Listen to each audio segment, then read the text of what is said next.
Merhaba arkadaşlar, ben Necdet Delioğlu. Yeni bir tamir videosuyla karşınızdayım. Bugünkü videomuz laptop anakartı var elimde gördüğünüz gibi.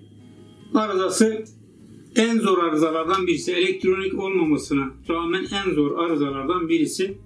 Burada HDMI girişi var. Bunu televizyona takıyormuş arkadaşımız.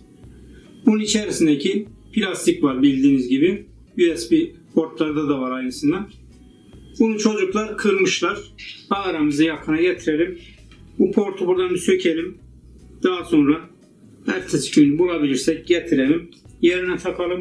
İlk defa da böyle bir port söküp takacağım. Daha önce USB port falan çok değiştirmiştim. DVR çıkışı falan, VGA çıkışı çok değiştirmiştim. Ama HDMI port biraz daha sıkıntılı. Çok ince bacakları olan bir malzeme. Bakalım ne yapacağız? Hep birlikte izleyelim ve görelim.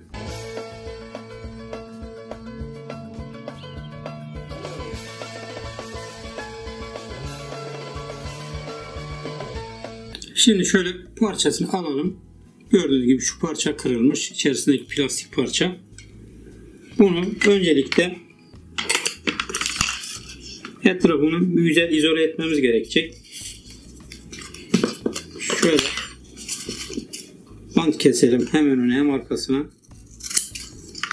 Güzel koruma altına almamız gerekecek bu kısımları.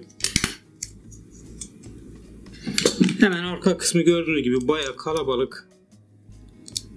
Şöyle oradaki o incecik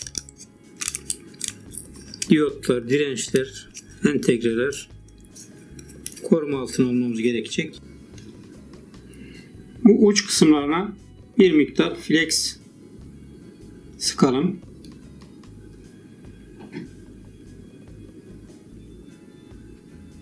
Bu flex bizim buradaki ısıyı biraz daha artırıyor arkadaşlar. Söktüğümüz parçayı daha rahat çıkarmamızı sağlıyor. Şimdi böyle bir cımbız kullanarak sıcak havayla bunu buradan çıkaracağız.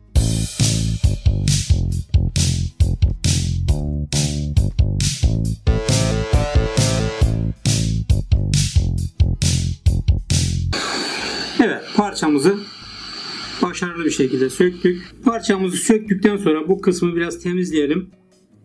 Daha sonra yarın bulalım bunun yenisini, getirelim, takalım yerine. Bakalım yapabilecek miyiz? Bunlar çabuk kırılıyor arkadaşlar. Bunlar USB portların içlerinde de var bu parçalardan.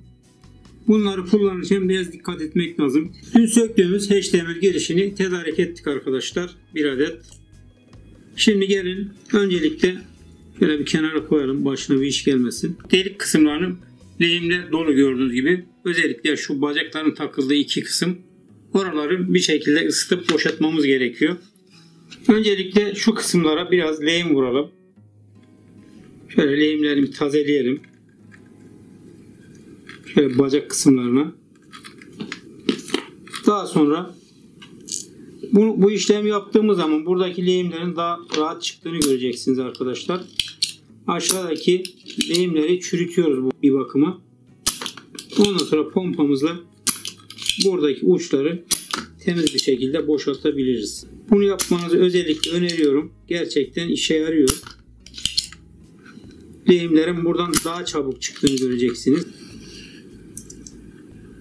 Hortumumuzu kutusundan çıkaralım. Bunları kullanırken dikkat etmek gerekiyor. Takılma yönü burası. Şuradan takılacak yani anlayacağınız.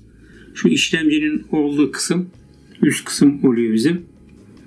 Aynen zaten şurada deliklerine denk geldiği zaman arkadaşlar bunun olmama diye bir şansı yok. Buraya böyle kendiliğinden oturma sağlıyor. Öncelikle işimizin sağlam olabilmesi için şuradaki bacakları lehimlememiz gerekiyor. Şöyle ince lehim kullanıyorum. Bu tarz işlerde lehimimizi atabiliriz.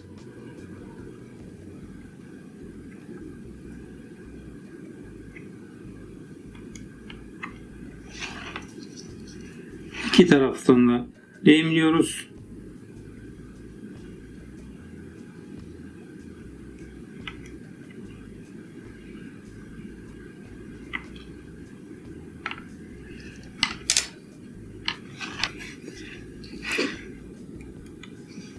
Bu tarafına da biraz vuralım.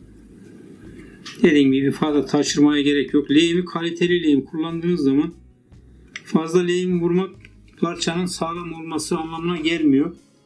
Yeter ki kaliteli ve sıcak bir havyayla lehiminizi yapın. Fazla lehimin bir anlamı yok arkadaşlar. Yani şu havyanızın kaliteli olması gerekiyor. 50 derecede ısıyı verdiğiniz zaman lehim kendiliğinden oraya oturuyor. Şimdi o kısım tamam arkadaşlar. En önemli kısma sıra geldi. Bu kısımları da lehimlememiz gerekecek. Burası çok önemli. Şu bacaklara da alttan lehim vuralım. İki taraftan. Şu malzemeyi artık kaldıracağız biraz sonra.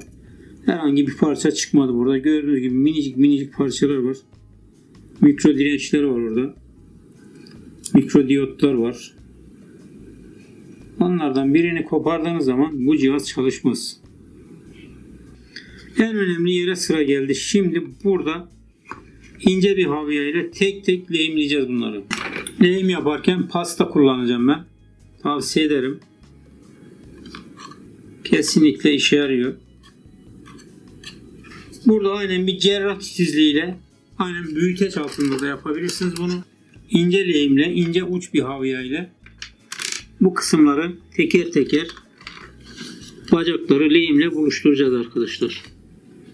Bacakların hepsi zaten buradan gelmiş çıkmış. Büyüteç altında baktığınız zaman zaten oradaki minicik delikler kocaman gözüküyor. Herhangi bir sıkıntı yaşamasınız. Hastada olduğu için zaten lehim kendiliğinden oturuyor arkadaşlar. Camı açtım. Dışarıdan araba sesleri geliyor sizlere. Bundan dolayı kusura bakmayın. Çünkü burada biraz kokular oluştu. Aynen böyle sokaktan sesler geliyor. Havyamızın ucu temiz olması gerekiyor ki burada lehimi taşırmayalım.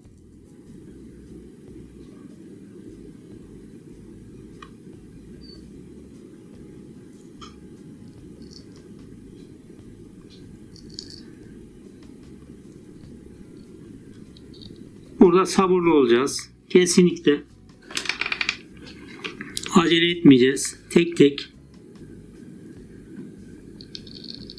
Bizim bu yaptığımız işi robotlar yapıyor normalde arkadaşlar. Robot olmadığı için biz de elle yapıyoruz.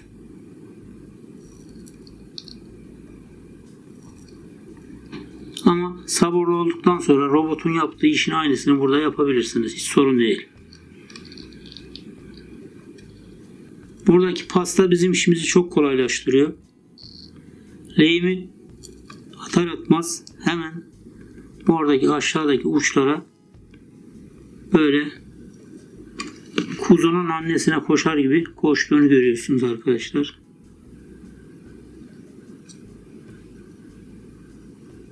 Evet.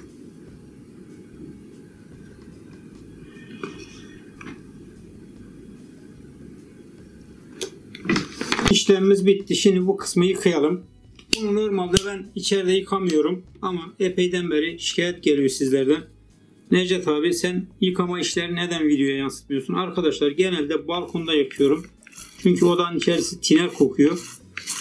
Bunda fazla bir şey yok. Klasik bildiğiniz gibi aynen böyle fırçanızı tinerin şişesine batırıyorsunuz ve burada işlem yaptığınız kısmı parçalara zarar vermeden şöyle yumuşak bir diş fırçası, boya fırçası olur fark etmez.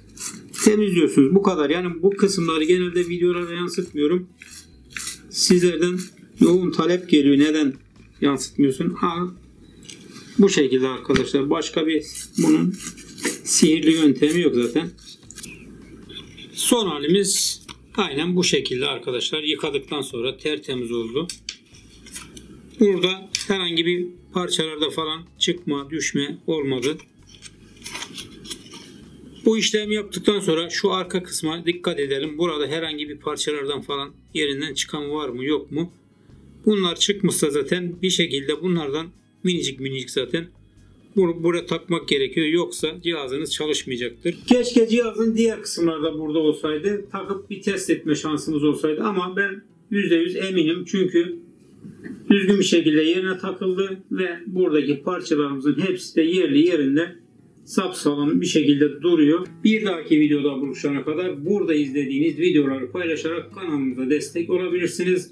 Allah'a ısmarladık. Hoşça kalın. Kendinize iyi bakın. Eyvallah.